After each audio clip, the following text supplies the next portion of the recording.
Hey, it's Kasim with Solutions 8, and in this video, I'm going to ruffle some feathers.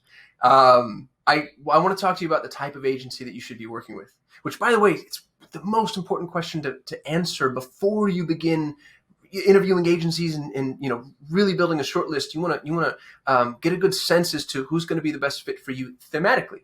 And I'll tell you exactly what I mean. I separate agencies into kind of two distinct buckets. There's the generalists and there are the specialists. But what's interesting about that is it's not that easy, because you can choose to specialize on multiple points of examination. And so the two that I think are the most important are industry specialization and service specialization.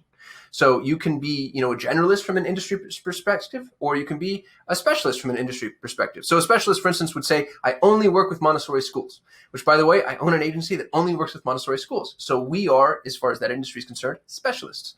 However, we do quite a bit for Montessori schools. We help with website development, we help with their content, we help with their paid ads.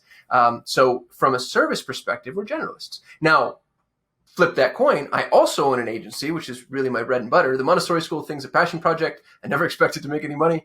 But my 9 to 5, my day job, if you will, is Solutions 8, and Solutions 8 works with everybody. So from an industry perspective, we're generalists, but from a service perspective, we're specialists. And it's critically important for you to know which one you want to work with. Now, this is where I get a little feather ruffly. I would be really careful about the dual generalist. If you have an agency that offers a general slate of services and also will work with just about anybody, that agency there's just not a lot that agency is going to be able to offer you.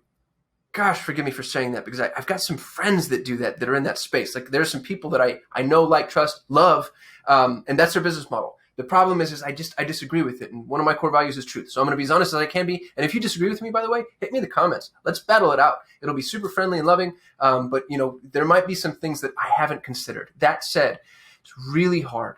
And I know this because this used to be my company, by the way. I'm not just like, lobbing hand grenades over and you're not speaking from a place of empathy. Solutions 8 started as a full funnel marketing agency, and we did everything for everybody. And gosh, what a horrible business model that was. And, I tried to be the best at everything. It's hard. As a matter of fact, we're called Solutions 8 because we used to have 8 core service offerings. We were offering website development, software development, app development, SEO, PPC, video production, editing, graphic design, content marketing, all the things. I think that was more than 8, but however many it was, like we were just offering so many slates of service and trying to do all of those things for all of our clients. And it was really difficult to deliver adequately. Now, I hope I haven't so deeply offended you that you're going to stop watching, but what I would like to do is maybe take the general agencies off of the table. Let's assume that you agree with me and say, okay, I'm not going to go after a general agency because that just doesn't make any sense. So they do everything for everybody, and that's too diluted. Let's figure out the type of agency that we need to work with. So now the question is, do you want industry specialization, or do you want service specialization? And there's within those confines, there's actually a really important decision to be made here, because if somebody specializes from an industry perspective, that's great. They know you. They know your industry. They know your business. They know your model. I know Montessori schools better than any other marketer on the planet, I promise you. I know Montessori schools better than some Montessorians, I dare say. So, if a Montessori school comes to me, I know exactly, we need to identify mission-appropriate families. I can tell you that your tuition is the highest performing lead magnet, followed by the 6 reasons Montessori will work for your child. I know what your seasonality looks like, et cetera, et cetera, et cetera. So it's really important. It's really helpful to work with somebody who's worked specifically in your industry. However, if you are working with somebody who's industry specific, the thing to be cognizant of is they only know that industry. Most innovation comes from outside of your corridor. So, you're in the Montessori corridor. I can tell you the vast majority of the marketing tactics that we use for Nido Marketing, our Montessori agency, come from Solutions 8. Because Solutions 8, which is my Google Ads agency, Solutions 8 has, over 100 clients in 90 some odd different industries. And so the innovation, the learning, the really being at the forefront, the tip of the spear, that's where that happens. And each industry lends to each other. Like, when I'm marketing for a dentist, I'll learn things that I can use for an automotive client, that I can then use for a SaaS client, that I can then use for professional services or e-commerce. So the question to ask yourself when you're trying to determine whether or not we're going after industry specialization or service specialization is, what's most important to me? And I don't know that answer, by the way. Obviously, I have a dog in this fight. My day job, my 9 to 5 is a Google Ads agency. So we've specialized from a service perspective, and we've generalized from an industry perspective. So my opinion is, more often than not, you should probably go with the service specific agency. However, the caveat to that is, what's the most important thing to you from a deliverable perspective? Now, if you're hiring a Google Ads agency, you're going to want somebody that can perform, right? But you might say, hey, I'm not hiring a Google Ads agency specifically. I actually really need a back-end marketing office. I don't want to hire a CMO, but I want something akin to that. I want something close to, just having a marketing team that's available to me. I want one point of contact. I want people that know me. And, when I hear that, I think like, okay, well, maybe go with the industry specific agency that does a broader slate of services. That makes a lot of sense to me. They'll probably just end up, white labeling my services anyway, or doing something similar to that, which, by the way, there's nothing wrong with. There's nothing wrong with an agency saying, okay, we're going to rope in this strategic partner here. I can tell you that some of my white label partners, people that resell our services, get more out of us than a client could ever if they interfaced with us directly, because the white label partners, they're just the perfect intermediary. They can interpret the client need. They define things in ways that the client wouldn't be able to. And there's a massive amount of services that we don't offer that still play into the paid ad ecosystem. So, like if your website is junk, I'll say, hey, you need a new website, but don't know where to go from there outside of referring you to somebody. So it can absolutely help you to deal with somebody who's industry specific. And how they choose to farm that work out is entirely up to them. I do want to say, though, that it's one or the other, and I'll show you exactly what I mean by that. I made a schematic. And if you all don't mind just pausing for me for a moment and celebrating my graphic design skills, I'd really appreciate it, because this is about as good as it gets for me. So we've got 4 quadrants here, okay? Let's go over the columns first. This column is specificity. So this would be an agency that is, either industry specific or service specific. This column is for the generalists, so industry generalization or service generalization. And then this row is for just denotes industry, and this row denotes service. And you'll notice that I have them color coded, because my very strong opinion is, if an agency is generalizing from an industry perspective, then they should be specific from a service perspective.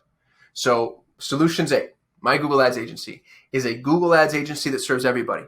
And what's nice about that is I get to learn Google Ads from the inside out, top down, left, right, and center across the entire Google ecosystem.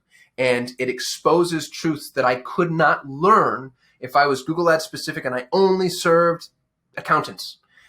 Because there are things that you just wouldn't be pressed on. And again, most of the innovation comes from outside of your corridor, outside of your comfort zone.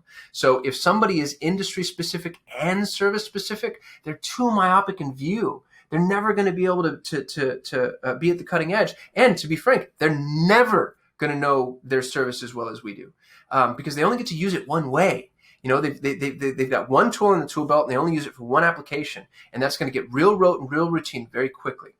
With that said, if you need generalization from a service perspective, then you have to go industry specific. Trying to deal with somebody who is a generalist from a service perspective and a generalist from an industry perspective, I don't know how that's done. I don't know how somebody could actually execute on that. And maybe that's just because I failed at it. Maybe I'm just a dummy and there's somebody out there that's really figured out and cracked the code. And there are some agencies that have gotten big enough to where they have multiple industries. And that starts to make sense to me. If you have an entire department dedicated to, this is our legal department, and they only work with law firms, great. That begins to kind of fit the narrative as to what I'm trying to say, just in terms of that specialized knowledge. But I do think that kind of quadrant that I provided you, if they're service specific, they should be industry general, and vice versa. That's something to really pay attention to with agencies, because you want to make sure that you're getting the best out of folks, and it's kind of one or the other.